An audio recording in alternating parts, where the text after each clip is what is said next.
Jeeva cinema பார்வையாளர்களுக்கு வணக்கம். இன்றைய நேர்காணலில் உங்கள் விருப்பமான திரை ஆய்வாளர், திரை தயாரிப்பாளர் பாலாஜி பிரபு அவர்கள். சார் வணக்கம். வணக்கம். விஜய் அவருடைய அப்பா, அவங்க அம்மா, அவங்களுடன் ஏற்பட்ட திரை அனுபவம் எல்லாவற்றையும் நேரடியாக உணர்ந்தவர் நீங்கள். அது குறித்து நம்ம ஊடகம் மற்றும் நிறையா சேனலில் நீங்கள் பேசியிருக்கீங்க. இப்போ அந்த அவங்களுடைய டைவர்ஸ் கேஸ் வந்தது, சங்கீதா மேடம் அவர்கள் ஏன் பண்ணாங்க, என்ன பிரச்சனை அப்படிங்கிறது குறித்து ஓடிக்கிட்டு இருக்கு பிரச்சனை. அதில் என்னன்னா, சங்கீதாவை பற்றி இவங்க தப்பாக பேசுனது குறித்து நம்ம பேசணும். அவங்க டைவர்ஸ் பண்ணுறாங்கன்னா அது அவங்க தனிப்பட்ட விருப்பம். உடனே நேற்று வரையும் உன்னுடைய தலைவனுடைய மனைவியை வந்து இவ்வளவு கேவலமா பேசுறேன், வேற யாருன்னா பரவாயில்ல, ரொம்ப கேவலமா, ரொம்ப அசிங்கமா கேரக்டர் டீஃப்ரேம் பண்ணி பேசிட்டு இருக்காங்க. ஆமா, நமக்கு அதிர்ச்சியா இருந்தது. அது எப்பறம் நேற்று வரையும் எங்க அண்ணி, எங்க தலைவனோட ஒய்ஃப்னு சொன்ன நீங்க இப்போ அடுத்த வார்த்தை இவ்வளவு மோசமான வார்த்தையை பேசுறீங்கன்னு அதிர்ச்சியா இருந்தது.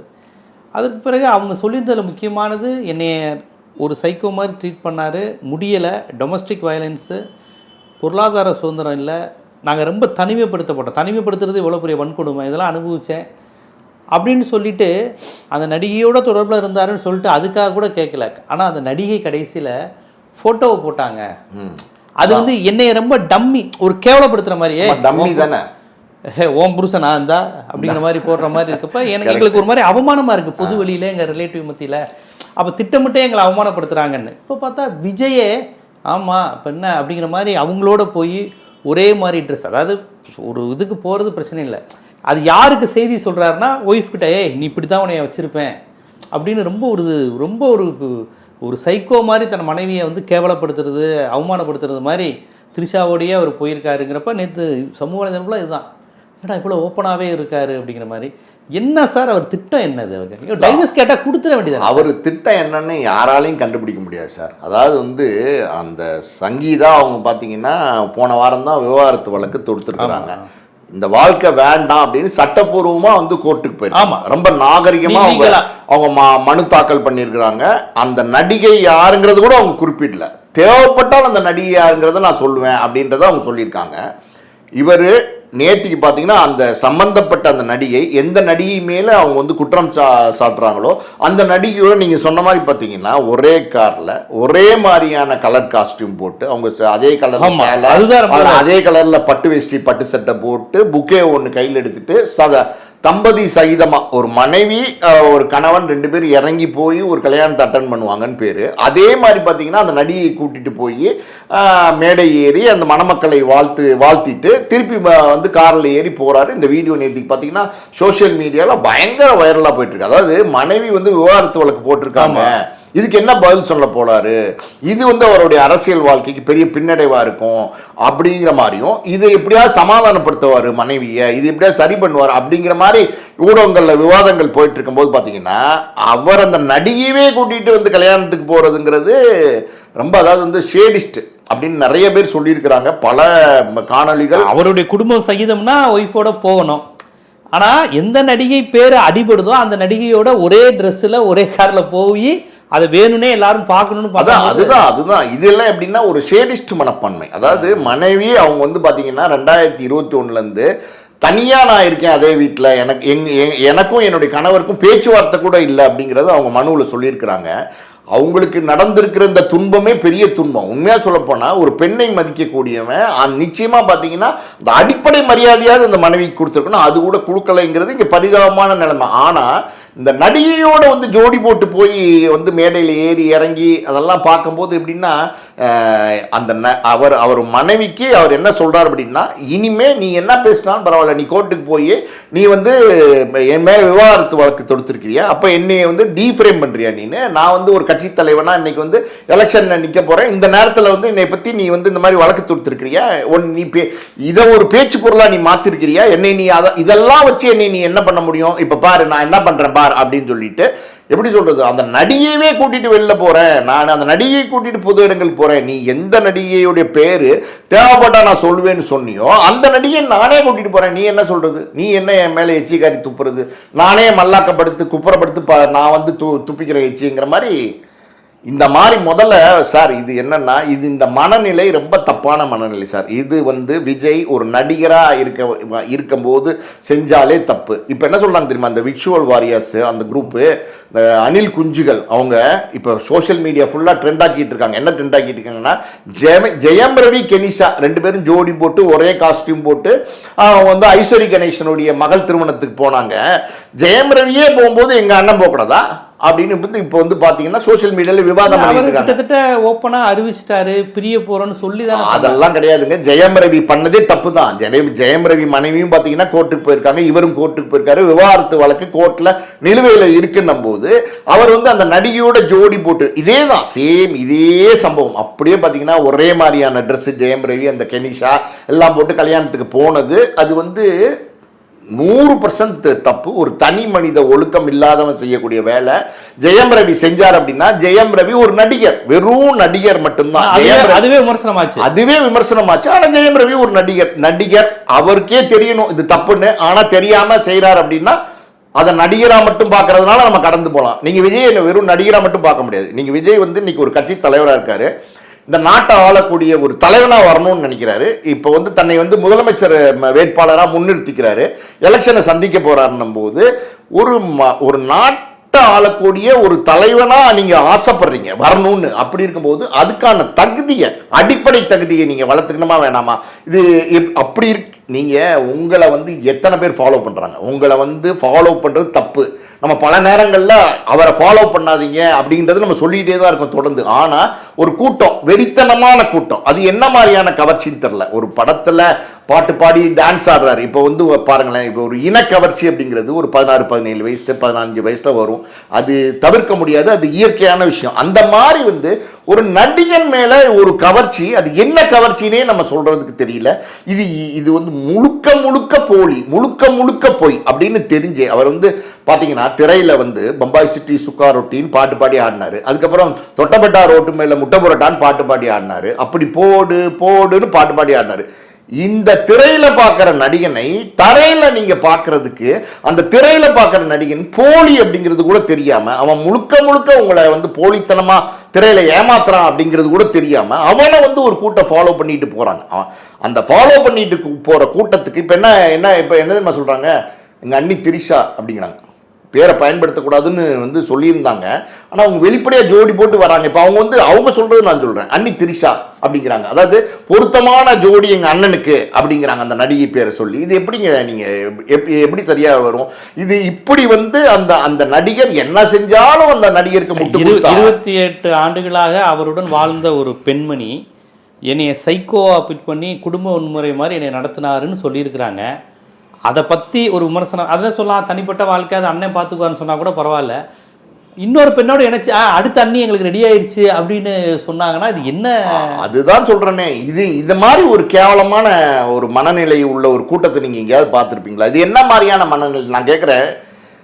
இந்த வெறித்தனமா கண்மூடித்தனமா நீங்க ஃபாலோ பண்றீங்களே ஒருத்தரை, அவர் முழுக்க போலிங்கிறது யார் சொல்றா? அவங்க மனைவி சொல்றாங்க, நம்ம சொல்லலை.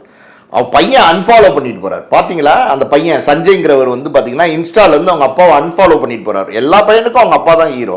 ஆனா சஞ்சய்க்கு விஜய் வந்து ஜீரோ. விஜய் இத்தனைக்கும் சினிமால ஹீரோ, ஆனா அவரை பொறுத்த வரைக்கும் ஜீரோ. அவர் கண்டுக்கவே இல்லை. நீ எல்லாம் ஒரு ஆளா அப்படின்னு அன்ஃபாலோ பண்ணிட்டு போயிட்டார். தனிப்பட்ட முறையில அவர்கிட்ட பழகின எல்லாருக்கும் விஜய் ஏதோ ஒரு மனநிலை பாதிக்கப்பட்டவர். ஆமாங்க, உண்மைதான். அவருடைய உதவியாளர் சொல்றாரு. இதை அவரோட உதவியாளர் சொல்றாரு, கேளுங்க. நீங்க வரிசையா சொல்லும் போது நான் சொல்றேன். உதவியாளர் சொல்றது வந்து டிஎம்கேவோட கைக்கூலி, காசு கொடுத்து சொல்ல வச்சிருக்கிறாங்க. அவர் அதே மாதிரி பாத்தீங்கன்னா பையன் அன்ஃபாலோ பண்ணது டிஎம்கேவோட கைக்கூலி, காசு கொடுத்து சொல்ல வச்சிருக்காங்க. மனைவி விவகாரத்துக்கு கேட்டு கோர்ட்டுக்கு போயிருக்கிறது வந்து டிஎம்கேவோட சதி, அது சொல்ல வச்சிருக்காங்க. நீங்களும் நானும் பேசணும்னா டிஎம்கேவோட ஊபி ஏபி என்ன வேணா சொல்லிட்டு போறாங்க, எம்பி என்ன வேணா சொல்லிட்டு போட்டோம். நம்ம அதை பத்தி கவலைப்பட போறது இல்லை. நான் கேட்கிற கேள்வி சரியா அப்படின்னு நீங்க சொல்லுங்க. இப்ப இந்த நடிகையோட ஜோடி போட்டு போயிருக்காருல்ல, இதுவும் டிஎம்கேவோட சதியா? இதுவும் டிஎம்கேவோட சதின்னு சொல்லுவாங்களா? இத பத்தி விமர்சனம் திமுக திட்டமிட்டு செஞ்சா இதுவும் டிஎம்கே திட்டமிட்டு அந்த நடிகையை வந்து தூண்டி அந்த நடிகைக்கு காசு கொடுத்து ஜோடி போட்டு போமான்னு சொன்னாங்களா? டிஎம்கேவோட சதின்னு சொல்லுவீங்களா? அந்த நடிகரை பத்தி எந்த நெகட்டிவான விஷயம் வந்தாலும் டிஎம்கேவோட சதி, டிஎம்கேவோட கைக்கூலி, டிஎம்கேவோட ஊபி, அது இதுன்னு பேசுறீங்களே, அடிப்படையா அறிவு வேணாமா உங்களுக்கு? நான் கேட்கிறேன். இந்த நடிகை எங்க அண்ணி சொல்கிறாங்க சோஷியல் மீடியாவில், நம்ம சொல்லலை, அந்த விர்ச்சுவல் வாரியர்ஸு, இந்த என்ன குஞ்சுங்க, அணில் குஞ்சுங்க, அவங்க வந்து எங்கள் அண்ணி அப்படிங்கிறீங்களே. நான் கேட்குறேன், ஒரே ஒரு விஷயம் கேட்குறேன்.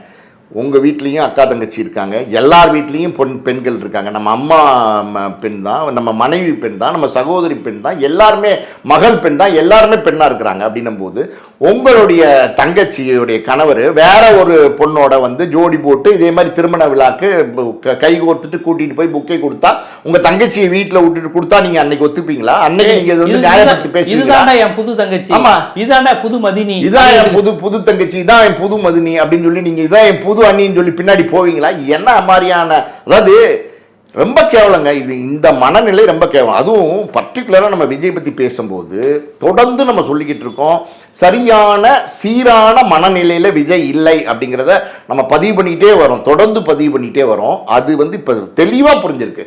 நான் கேட்கறது ஒரே விஷயம்தான், யாராவது இப்படி ஒரு காரியத்தை செய்வாங்களா? மனைவி போன வாரம் உங்க மேல விவகாரத்து கேட்டு வழக்கு போட்டிருக்கும் போது இந்த வழக்கை சரி பண்ணுவாரா, சமரசம் பண்ணுவாரா, இல்ல வந்து ஒண்ணும் இல்லாம ஆக்குறதுக்கு என்ன முயற்சி பண்ணுவார் அப்படின்னு எல்லாரும் எதிர்பார்க்கிற சூழ்நிலையில அந்த சம்பந்தப்பட்ட நடிகையோடயே நான் வெளியில வரேன் அப்படிங்கிறது ஒரு கோலி விளையாடுவாங்கல்ல, இந்த கில்லி கோலியெல்லாம் விளையாடுவாங்கல்ல, ஒரு 7-8 வயசு பசங்க, அவங்க கூட வந்து இப்படிப்பட்ட ஒரு மனநிலைக்கு போக மாட்டாங்க. அவங்க கூட வந்து இப்படி ஒரு சீப்பான விஷயத்த செய்ய மாட்டாங்க. உங்க மனைவியை அப்ப நீங்க டீஸ் பண்றீங்க, உங்க மனைவியை நீங்க சீன்றீங்க, அவங்கள வந்து நீங்க வேதனைப்படுத்துறீங்க மனசளவுல. கோடிக்கணக்கான தமிழர்கள் முன்னாடி, கோடிக்கணக்கான தமிழர்கள் முன்னாடி ஒரு ஈழத்தமிழ் மனசு ஒரு பாவங்க. அவங்க வந்து ஒரு ஈழத்தமிழ் பெண்மணி, அவங்க வந்து லண்டன்ல படிச்சு லண்டன்ல வளர்ந்து லண்டன் சிட்டிசன், அவங்களுக்கு காசு பணம் எதுக்குமே பஞ்சம் கிடையாது. அவங்க அப்பா பெரிய தொழிலதிபர். உங்களை நம்பி வந்த ஒரு பெண்ணை வந்து நீங்க வந்து உங்க டீக்ரேட் பண்றீங்க. நீங்க உங்க மனைவியை தப்பா வந்து சோசியல் மீடியால போடும்போது அதை தட்டி கேட்கறதுக்கு உங்களுக்கு துப்பு இல்லை. நீங்க உங்க மனைவியை அசிங்கப்படுத்தணும், மனைவியை சீண்டி பார்க்கணும், கேவலப்படுத்தணும். நீ என்னை வந்து கோர்ட்டில் விவகாரத்தை போடுற இரு, நான் அந்த நடிகையோட இப்போ என்ன பண்ணுவேன். அதை ஒரு படம் நீங்கள் பார்த்தீங்கன்னா குரு சிஷ்யனில் அந்த வினு சக்கரவர்த்தி, ரஜினி இவங்கெல்லாம் பார்த்தீங்கன்னா அந்த டாக்குமெண்ட்டை தூக்கி போடுவாங்க. அது ரஜினி கைக்கு வந்தோன்னு பார்த்தீங்கன்னா ரஜினி சொல்லுவார், இப்போ என்ன பண்ணுவேன் அப்படின்னு ஒரு டயலாகோட பேசுவாங்க. அந்த மாதிரி என்ன பண்ணுவீங்க இப்போ அதை விளையாடுவாங்க. படத்துல இது ஒரு காட்சியா வச்சா கூட இது வந்து நகைச்சுவை காட்சின்னு கடந்து போகலாம். நிஜத்துல வந்து நீங்க ஒரு தலைவன்க. நான் முதல்ல கேட்கிறேன், நீங்க ஒரு மனிதன் அப்படிங்கிற தகுதியில நீங்க இல்ல. நீங்க ஒரு நடிகர் அப்படின்னா அந்த நடிகராக நீங்க இருந்து இதை செஞ்சா கூட தப்பு. அப்படி இருக்கும்போது ஒரு தலைவரா நீங்க வந்து ஒரு கட்சிக்கு தலைவர், நீங்க கட்சிக்கு தலைவரா இல்லையா? அப்படி கட்சிக்கு தலைவரா இருக்கிற நீங்க இந்த மாதிரியான ஒரு கீழ்த்தரமான இழிவான கேவலமான செயலை செய்கிறீங்க. அப்படி இருக்கும்போது அது உங்களுடைய மனநிலை. நான் மறுபடியும் சொல்கிறேன், சீரான மனநிலையில் விஜய் இல்லைங்கிறது விஜய் வேலை பார்க்குறவங்க சொல்கிறாங்க, எல்லாருமே சொல்லிட்டு வராங்க. அவங்க அம்மா அப்பாவை கூர்கா விட்டு விரட்டி விடுறாருன்னா அப்போ என்ன மாதிரியான பெத்த தகப்பன் மேலே கேஸ் போடுறது, இதெல்லாம் நம்ம ஆல்ரெடி பேசிட்டோம். இப்போ மனைவியை பற்றின விஷயங்கள், அதிர்ச்சியான பல தகவல்கள் இன்னைக்கு வெளியில் வந்துட்டு இருக்கு. அந்த அளவுக்கு அந்த பெண்மணியை வந்து கேவலப்படுத்திருக்காரு. கட்டின பொண்டாட்டி உங்களுக்கு பிடிக்கல, ஓகே ரைட். நான் கேட்குறேன், கட்டின பொண்டாட்டி பிடிக்கல, விவகாரத்து வழக்கு எங்கேயுமே நடக்கிறது இல்லையா? எல்லா கோர்ட்லையும் லட்சக்கணக்கான குடும்ப நல வழக்குகள் நடந்துக்கிட்டு தான் இருக்குது, எல்லா கோர்ட்லையும் நடந்துக்கிட்டு தான் இருக்குது. அப்படின்னும் போது உங்கள் மனைவி நீங்கள் வந்து காதலிச்சு தான் திருமணம் பண்ணீங்க, 28 வருஷம் வாழ்ந்தீங்க, 2 குழந்தைங்க இருக்காங்க. இன்றைக்கி உங்களுக்கு மனைவியோட கருத்து வேறுபாடு, மனைவி உங்களுக்கு பிடிக்கலைன்னு நீங்கள் வந்து விலகிறதுக்கு உங்களுக்கு எல்லா உரிமையும் இருக்குது. ஆனால் நான் கேட்குற கேள்வி நேரடியாகவே, அவங்களே வந்து விவகாரத்து கொடுங்கன்னு கோர்ட்டில் போட்டிருக்கும் போது அழகா சமரசம் பண்ணி உங்களுக்கு என்ன வேணும் அப்படிங்கிறது 4 பேர் மத்தியஸ்தம், அதை தான் சொல்கிறேன். 4 பேர் மத்தியஸ்தம் பண்ணக்கூடியவங்களை உட்கார வச்சு பேசி அவங்களுக்கு என்ன தேவை, உங்களால் என்ன கொடுக்க முடியும், எப்படி இதை சரி பண்ண முடியும், எப்படி இதை முடிக்க முடியும்னு அந்த வழக்கை வந்து 2 பேரும் மியூச்சுவலாக நானும் விவகாரத்துக்கு சம்மதிக்கிறேன்னு சொன்னால் 6 மாசமோ 1 வருஷமோ தம்பதிகள் பிரிஞ்சு இருக்கணும். சட்டம் அது. அந்த சட்டப்படி நீங்கள் பிரிஞ்சிருந்தீங்கன்னா உங்களுக்கு வந்து வழக்கில் வந்து விவாகரத்து கொடுத்துட போகிறாங்க. ஒன்றுமே இல்லைம்மா, சிம்பிள் உதாரணம், தனுஷ் ஐஸ்வர்யா 2 பேரும் பிரிஞ்சுட்டாங்க. இப்போ சட்டப்படி அவங்க கணவன் மனைவி கிடையாது. அவங்க 2 பேருமே சமரசமாக வந்து கோர்ட்டுக்கு போனாங்க. 2 பேருமே விவகாரத்து வந்து நாங்கள் ஏற்றுக்கிறோம், 2 பேர் விவகாரத்துன்னு சொன்னாங்க. 1 வருஷமாக நம்ம காலகட்டங்கள் இவங்களுக்கு வந்து விவகாரத்து இந்த கோர்ட்டு கொடுத்துருச்சு. அதே மாதிரி நீங்கள் வந்து அழகாக சைலண்ட்டாக வந்து இந்த விவகாரத்தை வாங்கலாமே. விவகாரத்தை வாங்கினதுக்கப்புறம் அவங்களே கேட்குறாங்க, இப்போ நீங்கள் வந்து விவகாரத்துக்கு கேட்டு ஒருவேளை அவங்க வந்து நான் கொடுக்க முடியாதுன்னு சொல்லி இழுத்து வழக்க பெருசு பண்ணாங்கன்னா, காலத்தை தாழ்த்துனாங்கன்னா நீங்கள் சொல்கிறது சரியாக இருக்கும். அவங்களே விவகாரத்துக்கு கேட்குறாங்கன்னும் போது ஈஸியாக கொடுத்துட்டு அதை முடிச்சுட்டு அதுக்கப்புறம் நீங்கள் யாரோட வேணாலும் போகலாம். உங்களுக்கு எல்லா உரிமையும் இருக்குது. வேறு ஒரு பெண்ணோட வாழ்றதுக்கான உரிமை இருக்குது. வேறு ஒரு பெண்ணை மனம் முடிச்சிருக்கான உரிமை இருக்கு. இன்னொரு ஆணோட வாழ்றதுக்கு உரிமை இருக்கு. நீங்களும் வாழ்றது ரெண்டு பேரும் உரிமை இருக்கு. அது எப்படி இருக்கும்? அந்த பந்தத்தை முதல்ல உடைக்கணுமா இல்லையா? சட்ட ரீதியா ஒரு பாண்டிங் இருக்கு. நீங்க வந்து இப்ப இது இன்னொரு முக்கியமான விஷயம் சொல்றேன் கேளுங்க.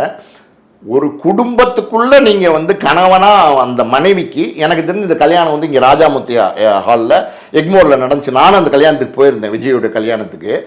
அந்த தாலி கட்டி அந்த ஹிந்து சட்டப்படி முறைப்படி பார்த்தீங்கன்னா நீங்கள் அவங்க கழுத்தில் தாலி கட்டி மாங்கல்யம் கட்டி மனைவியாக ஏற்றிருக்கீங்கன்னும் போது அந்த அடிப்படையாக அந்த சடங்கு சம்பிரதாயம் அதுக்காக நீங்கள் மரியாதை கொடுக்கணும். மனித உணர்வுக்காக நீங்கள் மரியாதை கொடுக்கணும். ஒரு பெண்ணோட மனசு அது வந்து கஷ்டப்படுமா இல்லையா? இப்போ ஒன்றுமே இல்லை சார், சங்கீதா நீங்கள் நான் பார்க்கும்போதே வேதனைப்படுறோம். நேற்றுக்கு அந்த நடிகையோட போனது, அந்த அம்மா வந்து அந்த வீடியோ வந்து டிவியில் பார்த்துருப்பாங்க, செல்போனில் பார்த்துருப்பாங்க. நமக்கே ஒரு மாதிரி இருக்கும்போது பாவம் மெயின் ஸ்ட்ரீம் மீடியாலே இது வந்து செய்தியாக வந்துருச்சு. அப்படி இருக்கும்போது அந்த அம்மாவோட மனநிலை எப்படி இருக்குங்க? யாராவது யோசிச்சு பார்த்துருப்பாங்களா? எப்படி துடிச்சிருக்கும்? கட்டின பொண்டாட்டி உயிரோடு இருக்கும்போது, தான் அந்த அங்கீகாரத்தோடு இருக்கும்போது, அந்த அங்கீகாரத்தை முறிச்சு விடாம அது விவகாரத்தை பண்ணாம கணவன் வேறு ஒரு பெண்ணோட வந்து இப்படி சுத்திட்டு இருக்காரு அப்படின்னும் போது அவங்க மனசு வேதனைப்படுமா? அந்த பையன், அந்த சஞ்சய்ங்கிற பையன் சென்னையில் தான் இருக்கார். அந்த பையன் அவர் இந்த வீடியோ பார்க்கும்போது அவர் என்ன நினைப்பாரு? அவருக்கு ஒரு நண்பர்கள் இருப்பாங்களா? 25 வயசு பையங்க. அவங்க அப்பா அவங்க அம்மாவை இப்படி பண்றாரு அப்படின்னு கேட்பாங்கல்ல. அவங்க அம்மாவை இப்படி பண்றாரு அப்படிங்கிறது ஒரு பக்கம் விட்டுருங்க. என்னங்க உங்க அப்பா வந்து அந்த நடிகையோட வெளிப்படையா போக ஆரம்பிச்சிட்டாரு. என்னடா உங்க நடிகை வந்து அந்த நடிகை உனக்கு சித்தியா அப்படின்னு கிண்டல் பண்றவனும் இருப்பான், அதை சரியா கேட்கறவனும் இருப்பான், அனுதாபம் தெரிவிக்கிறவனும் இருப்பான். அப்ப அந்த பையன் இதெல்லாம் பார்க்கும்போது அப்பா தன் அம்மா இருக்க வேண்டிய இடத்துல ஒரு வேறு ஒரு பெண்ணை நடிகையை கூட்டிட்டு இப்படி சுத்துறாரே, வெளிப்படையாவே இப்படி சுத்துறாருன்னும் போது அந்த பையன் மனசு வேதனைப்படாதா? அந்த பையன் மனசு பாதிக்கப்படாதா? 25 வயசு பையங்க, இப்பதான் வளர்ந்து வர பையன், துளிர்த்து வர பையன், சின்ன பையன். அது இந்த ஏஜ்ல இந்த மாதிரி விஷயங்கள்லாம் வேற மாதிரி சைக்காலஜிக்கலா பாதிக்கும். 4 வயசு 5 வயசு 7 பெருசா தெரியாது. 20 வயசுனா அவனே இன்னொரு பொண்ணை பாக்குற வயசு இது. இன்னொரு பையனுக்கு 25 வயசு. இந்த 25 வயசுல தான் விஜய் கல்யாணமே பண்ணிக்கிட்டாரு. 74ல பிறந்தாரு, 99ல கல்யாணம். அப்ப 25 வயசுல விஜய் கல்யாணம் பண்ணாரு. இப்ப நீ கல்யாணம் பண்ற வயசுல இருக்கிற பையனுக்கு இத பார்க்கும்போது வேதனையா இருக்காதா? இது வந்து மனதளவுல பாதிப்பு ஏற்படுத்தாதா? சைக்காலஜிக்கல் ஃபேக்டர்ஸ் நிறைய இருக்கு, உளவியல் பிரச்சனைகள் இருக்கு. இதெல்லாம் வந்து யோசிக்கணும். இன்னொரு பக்கம் பாத்தீங்கன்னா மகள் அவங்க லண்டன்ல இருக்கதா சொல்றாங்க, படிக்கிறதா சொல்றாங்க. பட் இந்த வீடியோ பார்ப்பாங்களா இல்லையா? நிச்சயமா பார்த்திருப்பாங்களா இல்லையா? அப்ப அவங்களுடைய இருந்தாலும் அடுத்த நொடி தெரிஞ்சிருமே. அப்ப அவங்களுடைய மனநிலை என்னவா இருக்கும்? ஸோ மொத்தத்துல உங்க குடும்பத்துல உள்ள உங்க அம்மா அப்பா, உங்க அம்மா அப்பா அவங்கெல்லாம் என்ன நினைப்பாங்க? அதாவது வந்து அது 1000 விமர்சனங்கள் இருந்தா கூட தகப்பன் தாய் அந்த ஸ்தானத்திலிருந்து நீங்க பாருங்க, இப்படி மகன் எல்லாத்தையும் கேவலப்படுத்துறானே, நம்மளை அசிங்கப்படுத்துறானே நினைக்க மாட்டாங்க, வேதனைப்பட மாட்டாங்க. அம்மா அப்பாவை மதிக்கல, அவங்களுடைய உணர்வுகளை மதிக்கல, மனைவியோட உணர்வுகளை மதிக்கல, மகன் மகளோட உணர்வுகளை மதிக்கல. இவங்க எல்லாமே உங்களை சுத்தி இருக்கிற ரத்த சொந்தங்கள். இந்த ரத்த சொந்தங்களையே நீங்க மதிக்கல, யாரையுமே நீங்க மதிக்கல. யாரையாவது நீங்க மதிக்கணும். நீங்க மனைவி உங்களுக்கு வேண்டாம்னு ஆயிடுச்சு, மனைவி மேல உங்களுக்கு கோபங்கள் இருக்கலாம், ஓகே, நியாயமா இருக்கலாம், அது சரியான முறையில் நீங்க வெளியில வாங்க. பசங்க என்னங்க பண்ணாங்க? அந்த 2 பசங்க என்ன பண்ணாங்க? உங்களுடைய பசங்க, உங்களுடைய ரத்தம், உங்களுடைய வாரிசு, தாடாட்டாலும் தான் சதையாடுன்னு சொல்லுவாங்கல்ல, அந்த மாதிரி வந்து மகனுக்கு எதுவுமே நீங்கள் செய்யலை, பரவாயில்ல. ஆனால் இதெல்லாம் வந்து அசிங்கப்படுத்துகிற மாதிரி தானே, சொசைட்டியில் அசிங்கப்படுத்துகிற மாதிரி தானே. நீங்கள் வந்து இன்றைக்கி வந்து சூப்பர் ஸ்டாராக இருக்கலாம், நீங்கள் பெரிய தமிழ் சினிமா உச்ச நட்சத்திரமாக இருக்கலாம், தலைவராக இருக்கலாம், என்ன வேணா இருக்கலாம். ஆனால் உங்கள் குடும்பத்தில் உள்ளவங்களே உங்களை மதிக்கல. உங்கள் பையனே என்ன சொல்கிறான்? அன்ஃபாலோ பண்ணிட்டு போகிறான். அவன் என்ன சொல்கிறான்? நீங்கள் ஊருக்கே ஹீரோ, எனக்கு நீ ஜீரோங்கிறான். சொல்கிறானா இல்லையா? எனக்கு நீ ஜீரோங்கிறான். இப்போ இது இந்த மாதிரி யாருடைய மனநிலையும் இப்போ பார்க்காம, யாரை பற்றியும் யோசிக்காமல் ஒரு பழி வாங்குற உணர்வு, இதுதான் கரெக்டான வார்த்தை. எப்படின்னா ஒரு பழி வாங்குற உணர்வு உங்களுக்குள்ளே இருக்கிறதுனால தான் உங்கள் மனைவியை வந்து கேவலப்படுத்தணும், தலகுனியை வைக்கணுங்கிறதுனால தான் இப்படி ஒரு செயலை நீங்கள் செஞ்சுருக்கிறீங்க. இதை வந்து உங்களை நம்பி உங்களுக்குன்னு ஒரு கூட்டம் வராங்க இல்லையா, அந்த கூட்டத்தில் உள்ளவங்களும் பார்க்குறாங்க.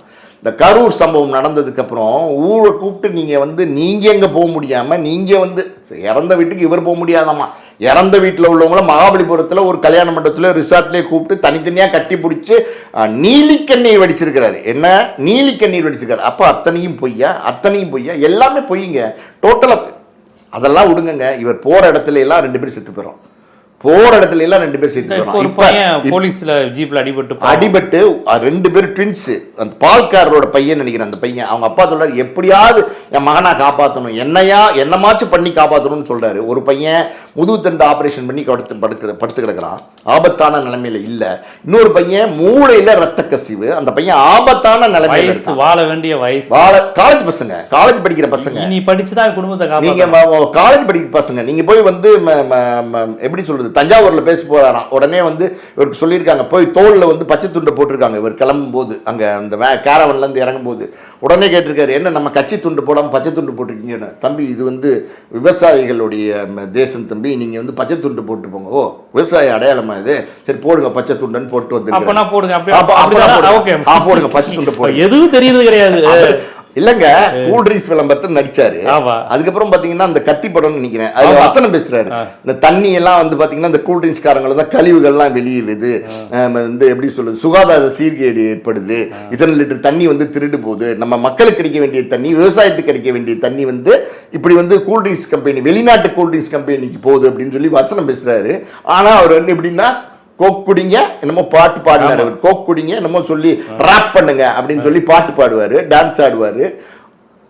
பொறுத்து என்ன, அதாவது அவருக்கு உண்மையிலே தெரியாது கொக்குனா என்ன, பெப்சினா என்ன, நிலத்தடி நீர் பாதிப்பு, விவசாயம் எல்லாமே எதுவுமே தெரியும், எல்லாமே ஸ்கிரிப்ட் தான். அது இல்லாம சொல்லியிருக்காரு, இன்னொரு ஜென்மம்னு ஒன்று இருந்தா எப்படி, அங்க தஞ்சாவூர் போயிருக்காராம், அது வந்து டெல்டா பகுதி, அதனால வந்து இன்னொரு ஜென்மம்னு ஒன்று இருந்தா நான் விவசாயியோட மகனா பிறக்கணும். ஏன் இன்னொரு ஜென்மம்? இப்பே விவசாயம் இறங்கு, சேத்துல இறங்குவியா நீனு, வேட்டியை மடிச்சு கட்டு, பேண்ட்டை கழட்டி தூக்கி போட்டு ஒரு யாராவது இருக்கிற கூலிக்காரனோட வேட்டியை வாங்கி கட்டிட்டு சேத்துல இறங்கு, நாட்டு நடு. யார் ஒண்ணு வேணும்னா வயல்ல வேலை பாரு, விவசாயியாரு. இவர் வந்து தினம் விவசாயம் பத்தி நினைச்சுக்கிட்டு இருக்காராம். இவர் வந்து இன்னொரு விவசாயத்தை பத்தி நினைப்பாரு, வேற எதுவும் நினைக்க மாட்டாரு. விவசாயம் வளர்க்கணும் தான் நினைச்சிட்டே இருப்பாரு. ஆமா, விவசாயம் வளர்க்கணும் நினைச்சுக்கிட்டே இருக்கிறதுனாலதான் அந்த நடிகையோட நிதிக்கு வந்திருக்கிறாரு. திரிஷாவோடையும் அக்ரிகல்ச்சரை பத்தி தான் பேசுவார். விவசாயம், அக்ரிகல்ச்சர், நம்ம நாட்டு விவசாயத்தை சாகுபடி பண்ணலாம், என்ன பண்ணலாம், ஒரு போகமா ரெண்டு போகமா. திரிஷாவும் அக்ரிகல்ச்சர் இன்ட்ரெஸ்டட், விவசாயம் அவங்களும் இன்ட்ரெஸ்டட். ஆமா, இன்னொரு ஆச்சரியமான நீங்க சொல்றதுனால சொல்றேன், திரிஷாக்கும் அரசியல் ஆர்வம் இருக்கு. பாத்தீங்களா இப்ப சமீபத்துல ஒரு விஜயை விட திரிஷாக்கு அதிகம்ல சொல்லிட்டு இருக்காங்க எல்லாரும். விஜய் அரசியலுக்கு வர சொன்னதே அந்த நடிகைன்னு தானே சொல்றாங்க. நீ வாப்பா உன்னை வச்சு நான் வரணும் வா அப்படின்னு, நீ வாப்பா உன்னை வச்சு நான் வரணும். அந்த அம்மா பேட்டி கொடுத்துருக்காங்க பாத்தீங்களா, பல வருஷத்துக்கு முன்னாடியே அவங்களுக்கு ஆசை இருந்திருக்கு. இந்த ஆசை எல்லாம் சும்மா வராது. எப்படின்னா உங்களுக்கு என்ன ஆசை ஆகணும், என்ன ஆகணும், சிஎம் ஆகணும். எப்படி சிஎம் ஆகணும்னு சொல்லி சொல்லிக்கிறாங்க. என்னங்க சிஎம் ஆகணும்னு கேக்குறீங்க அப்படின்னு கேக்குறாங்க. நிஜமா தான் சொல்றேன், நான் சிஎம் ஆகணும், ஒரு 10 வருஷத்துலயாவது நான் சிஎம் ஆகணும் அப்படின்னு 10 வருஷத்துக்கு முன்னாடி சொல்லியிருக்காங்க. கரெக்டா 10 வருஷம் ஆயிடுச்சு. கரெக்டா பாத்தீங்கன்னா அதுக்கான திட்டங்கள்லாம் வகுத்துட்டாங்க. இப்ப அந்த அம்மா வந்து வெளிப்படையா வந்து அந்த அந்த மனைவிங்கிற ஸ்தானத்துக்கு அந்த அம்மா வந்துட்டாங்க. சொல்லிட்டாரு, அதாவது சங்கீதாவது கிங்கீதாவது, நீ வா நான் உன்னை கூப்பிட்டு போறேன். உன்னை அசிங்கமா பேசுறாங்களா சோசியல் மீடியால? ஆமா டியர், ஆமா விஜய், அப்படியே நீ வா, நான் உன்னை கூப்பிட்டு போறேன், யாரும் உன்னை எதுவும் பேச முடியாது, மூக்கு மேல விரல வைக்கிற மாதிரி கூப்பிட்டு போறேன்னு கூப்பிட்டு போய். அப்பனா அவரு இவங்களை டைவர்ஸ் பண்ணிட்டு திருமணம் பண்ணலாமே, சட்டப்படி அதுல எந்த பிரச்சனையும் இல்லை. சட்டப்படி அவர் பிரச்சனை இல்லைன்னா அவர் மனநிலை சரியில்லையே. அவரை வந்து மனநிலை சரியில்லை இல்லாதனாலதான் இந்த வேலையெல்லாம் பண்ணிட்டு இருக்காரு. ஒரு தலைவனா யாராவது இதெல்லாம் பண்ணுவாங்களா? ஒரு கட்சி தலைவனா யாராவது இதெல்லாம் பண்ணுவாங்களா? அதாவது நான் கேட்கறேன்னு அவர் சொல்லியிருக்காரு, நீங்கள் டார்லிங் நீ ஒன்று சிஎம் ஆகணுமா, அதாவது சீஃப் மினிஸ்டர் அப்படிங்கிறது வந்து இவங்களை பொறுத்த வரைக்கும் பார்த்தீங்கன்னா சீப் மினிஸ்டர், சீஃப் மினிஸ்டர் ரொம்ப தரம் தாழ்ந்த ஒரு மினிஸ்டர் நினைச்சிட்டாங்க போல. இந்த அம்மா பார்த்தீங்கன்னா அதுக்கு ஆசைப்படுறாங்க. இந்த பெப்பர மிட்டாயி, இந்த பஞ்சு மிட்டாயி, இந்த இந்த இந்த தேன் மிட்டாய்க்கெலாம் ஆசைப்படுவாங்கல்ல குழந்தைங்க, அந்த மாதிரி வந்து இந்த அம்மாவுக்கு வந்து சீஃப் மினிஸ்டர் ஆகணும் ஆசையை. பார்த்தீங்களா யாருக்கு என்ன ஆசை வந்திருக்குன்னு பார்த்தீங்களா? அப்போ தமிழ்நாட்டு மக்களோட நிலைமையை பாருங்க. இவர் வந்து இப்போ இந்த அம்மா வந்து வெளிப்படையாக வந்துருச்சு இல்லை, இப்போ வந்து யாருக்கு ஆபத்துன்னு நினைக்கிறீங்க? புஷிக்கு ஆபத்து. பொதுச் செயலாளர் பதவி இந்த அம்மா கொடுத்துருவாரு. புஷியை தூக்கி வெளியில தள்ளி திரிஷாட்டெல்லாம் பேசுவாரா? பேச மாட்டாரு. புஷியானந்த் திரிஷாட்ட பேசுவாரா பேச மாட்டாரான்னு எனக்கு தெரியல. புஷியானந்தே திக்கு திக்குன்னு பயத்துல இருக்காரு. என்னன்னா ஐயோ இந்த அம்மா வெளிப்படையா இப்ப இதையும் சேர்த்து நம்ம சமாளிக்கணுமோ? இந்த பிரச்சனைக்கு நம்மகிட்ட தான் கேள்வி கேட்பாங்க. அவர் சொல்லுவார்ல, அதாவது வந்து தலைவரை இட்டாண்டு போறதுதான் என்னோட வேலைன்னு. இப்ப தலைவர் தலைவி 2 பேரும் இட்டாண்டு போறதுதான் அவரோட வேலை. அவருடைய பொதுச் செயலாளர் பதவிக்கு ஆபத்து வந்துருச்சு. இந்த அம்மா பொதுச் செயலாளர் பதவியே வந்துருவாங்க. இன்னொரு பாட்டு எனக்கு ஞாபகம் வருது. இந்த அம்மா வந்து இந்த வேலைக்காரன் படத்துல, அதாவது மாமனுக்கு மயிலாப்பூர் தான் உங்க மாமிக்கு இந்த சித்திரக்கோலம் தான் பாட்டு இருக்குல்ல, அந்த மாதிரி இந்த அம்மாக்கு வந்து சித்திரக்குளத்துல வந்து மயிலாப்பூர்ல வந்து நிக்க போறாங்க இந்த அம்மா. ஓ அப்படியா? பாட்டெல்லாம் பாருங்க, பொருத்தம் பாருங்க. மாமனுக்கு மயிலாப்பூர் தான் இந்த சர்ச் பார்க்ல படிச்சிருக்காங்க. ஓ அப்படி கணக்கு போகுது. புரியுதா? எல்லாரும் அவங்களாக முடியாதுல. சர்ச் பார்க் படிச்சா உடனே எல்லாரும் ஜெயலலிதா ஆயிடுவாங்க. ஆமா, அவங்க சர்ச் பார்க்ல வந்து வருஷத்துல பாத்தீங்கன்னா ஒரு 6000 பேர் படிச்சு வெளில வர்றாங்க. சர்ச் பார்க்ல படிச்சிருக்கிறாங்க. மாமி மயிலாப்பூர் மாமி இப்போ வந்து பாத்தீங்கன்னா மயிலாப்பூர் தொகுதியில நின்னாங்கன்னா ஆட்டோமேட்டிக்கா அதுக்கு இவர் எம்ஜிஆரா இருக்கணுமே. இவர் எம்ஜிஆரோட கம்பேராவது பண்ணலாமா? அவர் எம்ஜிஆர் நடிச்ச படங்கள், அது எப்படிப்பட்ட படங்களை வந்து எம்ஜிஆர் நடிச்சாரு, எப்படிப்பட்ட மெசேஜ் வந்து எம்ஜிஆர் வந்து மக்களுக்கு சொன்னாரு, எப்படிப்பட்ட மனிதரா வந்து எம்ஜிஆர் வந்து பிஹேவ் பண்ணாரு, எவ்வளவு தூய்மையான ஆளாவ தன்னை அடையாளப்படுத்திட்டாரு, எத்தனை உதவிகள்ங்க அள்ளி கொடுத்து செவந்த கரம்னா எம்ஜிஆர் தான். இவர் நிறைய பேருக்கு உதவி செய்ய மாட்டாரா? இவர் யாருக்கு உதவி செஞ்சிருக்காரு? நெஞ்சில ஏறி மீச்சிருக்கிறாரு உதவியாளரை. ஆனா அஜித்தை பத்தி வர்றது ஃபுல்லா தாங்கிட்ட வேலை பார்த்தவங்களுக்கு எல்லாம் வீடு கட்டி தந்திருக்காரு. அஜித்தை பத்தி வர்றது ஃபுல்லா வேலை பார்த்தது வீடு கட்டியதெல்லாம் உண்மை. அந்த அஜித் படம் ஒரு படம் ஓடாம போனதுக்கு இவர் வீட்டு மொட்டை மாடியில வந்து பாத்தீங்கன்னா ஃப்ரெண்ட்ஸை கூப்பிட்டு பார்ட்டி வச்சு கொண்டாடி இருக்காரு. அது தெரியுமா உங்களுக்கு? அப்ப விஜயே உதவியாளர் செல்வகுமார் சொல்லியிருக்காரு. இல்ல இப்ப விஜய் வந்து முழுக்க அடுத்தவனை பார்த்து வயிறு எறியறது, அடுத்தவன் தோத்து போவானான்னு காத்து கிடக்கு. இது எப்படின்னா, இந்த வேர் எங்க இருந்து வந்ததுன்னா அவங்க அப்பாட்ட இருந்து. அவங்க அப்பா என்னன்னா, யாராவது முன்னுக்கு வந்துட்டாங்கன்னா டக்குன்னு பாத்தீங்கன்னா ஒரு பிராக்கெட்டை போடுவாரு.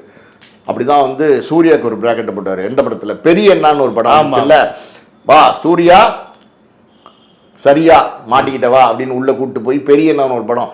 அதாவது இவர் எடுக்கிற படம், இவர் பையனை வச்சு எடுக்கிற படம்லாம் ரசிகன் தேவா சோப் போடுறது அதெல்லாம் போட்டு எடுத்து மிக்ஸ் பண்ணி பாட்டு கிட்ட எல்லாம் போட்டு இவர் வந்து சக்சஸ் பண்ணிடுவார், படத்தை ஓட விட்டுருவாரு. ஆனா சூர்யா மாதிரி ஆட்களை கூப்பிட்டு வந்து பெரிய என்ன அப்படின்னு சொல்லி கூட யாராவது விஜயகாந்தை வச்சு அதை வந்து நசுக்கி விட்டுருவாரு. வளர விடாம பண்றது, சூர்யாவை டம்மி ஆக்கி விடுறது. அதை மீறி வளர்ந்தவங்க தான் அஜித், சூர்யா எல்லாம். அஜித்துக்கெல்லாம் எத்தனை குடும்பம் விஜய் பாட்டு பாடியிருப்பாரு, தம் அடிக்கிற ஸ்டைல பார்த்து தான் லட்சுமி விரும்பிச்சு. அது அதை பாட்டு விஜய் பாண்ட பாட்டு தான், விஜய் பாட்டு தான். அவர் தான் எல்லா பாட்டும் இந்த மாதிரி பாடி இருக்காரு. இந்த மாதிரி பாட்டு ஃபுல்லா விஜய் தான். பாட்டு ஃபுல்லாவே விஜய் தான். இந்த மாதிரி தொட்டப்பட்டா ரோட்டு மேல முட்டை போரட்டா, நீ நான் தொட்டப்பட்டா ரோட்டு மேல முட்டை போரட்டா, நான் தொட்டுக்கொள்ள சிக்கன் தரட்டா, வட்ட வட்ட கல்லு தோசை சுட்டு போடட்டா, நீ தொட்டுக்கொள்ள மட்டன் தரட்டா, எல்லா லாரியும் ஒதுங்குது. இந்த பாட்டெல்லாம் இவர் தான் பாடுவாரு. ஆமா, பம்பாய் அத போட்டுருவாங்க பெருமையா. இந்த பாடலை பாடி கொண்டிருப்போம் உங்கள் விஜய். அதாவது இவங்க அப்பா போட்ட திட்டங்கள் இருக்கு பார்த்தீங்களா, பையனை முன்னுக்கு கொண்டு வரணுங்கிறதுல தப்பே கிடையாது. ஆனால் மற்றவங்களை அழிச்சு பையனை முன்னுக்கு கொண்டு வரணும்னு நினைச்சாரு. அந்த வகையில் அஜித் தப்பிச்சாரு, சூர்யா தப்பிச்சாரு. இன்னும் யார் அந்த நேரத்தில் உள்ள வராங்களோ அவங்க எல்லாருமே ஒரு பிராக்கெட்டை போடுவார். அஜித்துக்கு ஒரு பிராக்கெட் போட்டார் தெரியுமா உங்களுக்கு?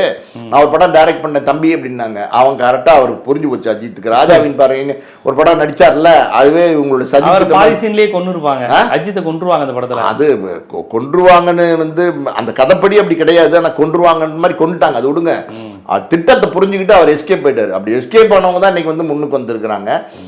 இந்த வகையில் நீங்கள் இந்த கரூர் மக்கள், அந்த கரூரில் 41 பேர் உயிர் இழந்து போயிருக்கிறாங்க. இந்த தமிழ்நாட்டு மக்கள் இதை பார்த்துக்கிட்டு இருக்கிறாங்க. நம்ம தொடர்ந்து சொல்லிக்கிட்டு இருக்கோம். இது முழுக்க வந்து தப்பான விஷயம். விஜயுடைய மனநிலை ரொம்ப தப்பான இது. அதாவது ஆட்டங்க இது. எப்படின்னா, பணம் காசு இன்னும் என்ன எல்லாம் என்கிட்ட இருக்குது, என்னை யார் என்ன செய்ய முடியும், என்ன செஞ்சாலும் பரவாயில்ல, என்னை ஒன்றும் பண்ண முடியாது அப்படின்னு ஒரு மனநிலைக்கு போகிறவன் தான் இப்படி செய்வான். அப்படின்ற மனநிலைக்கு ஒரு போயிருக்காரு. செந்தூர பாண்டின்னு ஒரு படம். அந்த படத்தில் பார்த்தீங்கன்னா எஸ்.ஏ. சந்திரசேகரே ஒரு பாட்டு பாடியிருப்பார். அதாவது ஆடாதடா மனிதா, நான் ரொம்ப ஆட்டம் போட்ட அழிஞ்சிருவ மனிதா. பொன்னம்பலத்தை பார்த்து அவங்க அப்பாவே வந்து பாட்டெல்லாம் பாடியிருக்கிறாரு. அவரே பார்த்தீங்கன்னா அவர் தத்துவமெல்லாம் அவர் பேசுவார். நான் அவர் இதே விட ஆட்டம் போடுவார்னு வச்சுங்க, தனி கதை விட்டுருங்க. மகனுடைய ஆட்டத்தை பார்த்தீங்கன்னா பிரமாதமான ஆட்டம். அதாவது விஜய் வந்து படத்தில் தான் ரொம்ப நல்லா ஆடுவாருன்னு பார்த்தோம். நல்ல டான்ஸர், ஆனால் உண்மையிலுமே நல்ல டான்ஸர். சும்மா அப்படி அசட் ஒரே பிளஸ் அதானே டான்ஸ் தானே ஒரே பிளஸ். நீங்க பெரிய நடிப்பெல்லாம் ஒன்றும் பெரிய ரஜினி மாதிரி சிவாஜி மாதிரி ஆடுவாரு. இப்போ நிஜத்துலையுமே ஆட ஆரம்பிச்சிட்டாரு. நம்ம என்ன செய்யறது? அதாவது இது வந்து ரொம்ப தப்புங்க. இது இந்த மாதிரி இருக்கிற ஒருத்தரை வந்து ஒரு கூட்டம் நம்பி போகிறதுங்கிறது ரொம்ப ரொம்ப ஆபத்து. அவர் தனி ரேஷன் கடை வர மறந்து போகுது. அவரை பற்றி நினைக்கும் போது ஊர்லேருந்து பூத்து மாதிரி வந்துக்கிட்டே இருக்கு. தனி ரேஷன் கடை ஆண்களுக்கும் பெண்களுக்கும் சொல்லியிருக்காருல்ல, அந்த மாதிரி அந்த அம்மா மயிலாப்பூரில் ஜெயிச்சிட்டாங்கன்னா அவர் சொல்லியிருக்காரு, வாக்குறுதி கொடுத்துருக்கிறாரு. ஆண்களுக்கு நான் சீஃப் மினிஸ்டர், பெண்களுக்கு நீ சீஃப் மினிஸ்டர் அப்படின்னு வாக்குறுதி கொடுத்துருக்காரு. அது வேற கொடுத்துருக்காரா? துணை முதலமைச்சர் தானே கொடுக்க முடியும், சீஃப் மினிஸ்டர் எப்படி கொடுக்க முடியும்? சட்டத்தை மாற்ற விடு, நம்ம மாற்றுவோம். அவர் சொல்கிறார்ல, நான் வந்தா இதெல்லாம் பண்ணுவேன், நான் வந்தா இதெல்லாம் பண்ணுவேன்னு சொல்கிறார்ல. அந்த மாதிரி பார்த்தீங்கன்னா ஏமாற்றி வச்சிருக்காரு. நீ பெண்களுக்கு சீஃப் மினிஸ்டர், நான் ஆண்களுக்கு சீஃப் மினிஸ்டர். ஆசை எப்படியெல்லாம் ஆசை, யாருக்கெல்லாம் பெண்களுக்கு ஜென்ஸ் சீஃப் மினிஸ்டர் இல்லையா, ஆண்களுக்கு பெண் சீஃப் மினிஸ்டர்? ஜெயலலிதா அம்மையார் வந்து பெண்களுக்கு மட்டும் சீஃப் மினிஸ்டர் இருந்தாங்களா, இல்ல கலைஞர்? 500 குடும்பத்துக்கு ஒரு ரேஷன்ங்கிறது ஆல்ரெடி இருந்துகிட்டு தான் இருக்கு. 500 அவர் வந்து ரேஷனுக்கு என்னைக்காவது போயிருப்பாரா?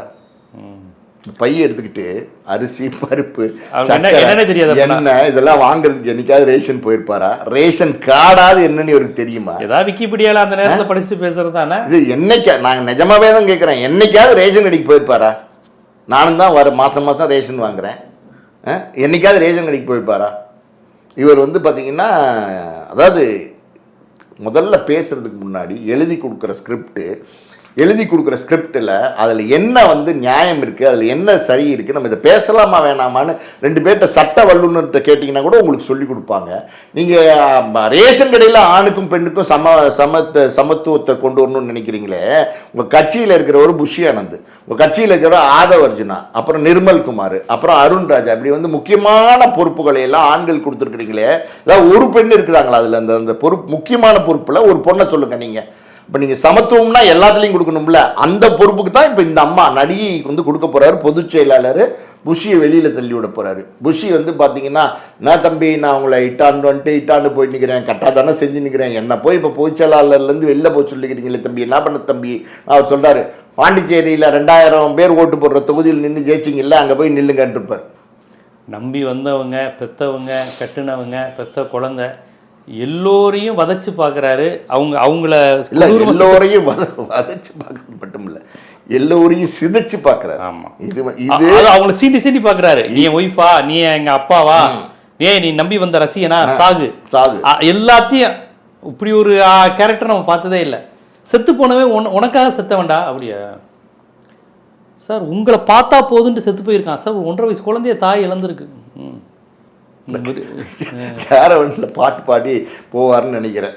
இந்த ஒரு பாட்டு ஒன்று இருக்குல்ல, ஏதோ ஒரு படத்துல, எந்த படம் வந்து போச்சு, என் பேரு மீனா குமாரி, என் பேரு பாட்டு போட்டுட்டு டான்ஸ் ஆடிக்கிட்டு கேரவன்ல போயிட்டு இருப்பாருன்னு நினைக்கிறேன்.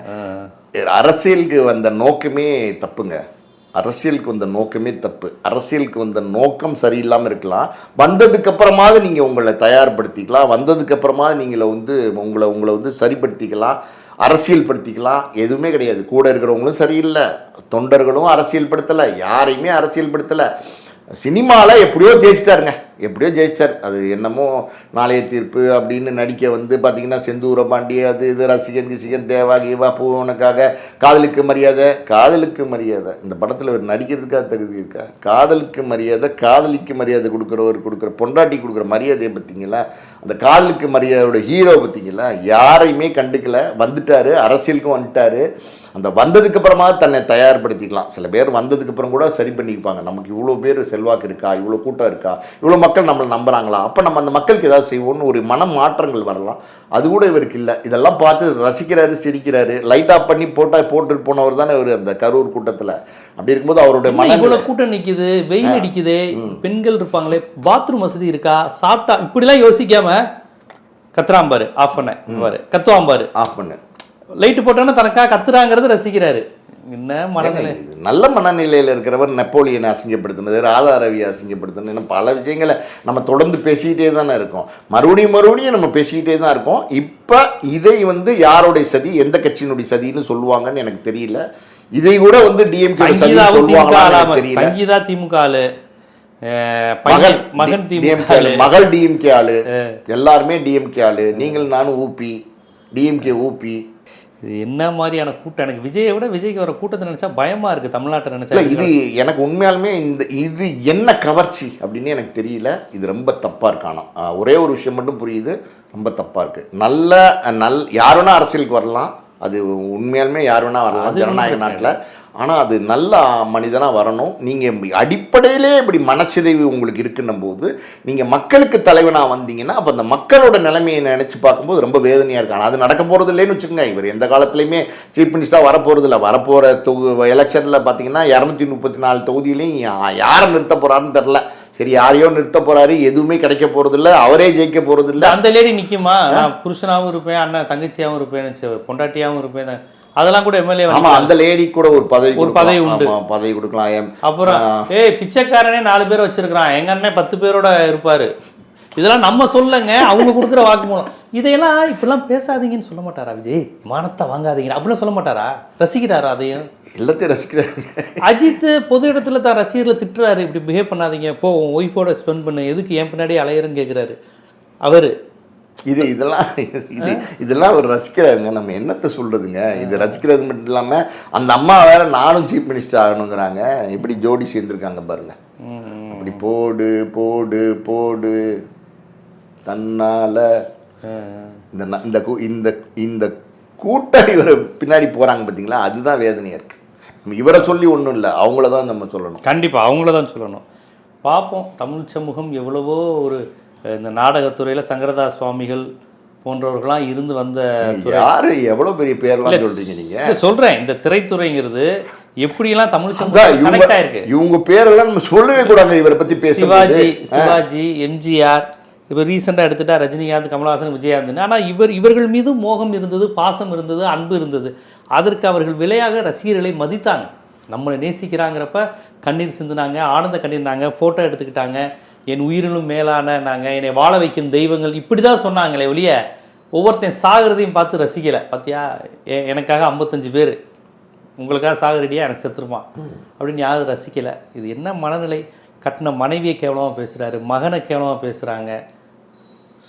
ஒன்றுமே புரியலை. இது என்ன பண்ணுறதுன்னு தெரில. நாம் முடிஞ்ச அளவுக்கு மக்கள்கிட்ட அரசியல் கருத்துக்களை சொல்லுவோம். மாற்றம் வந்தால் நல்லது.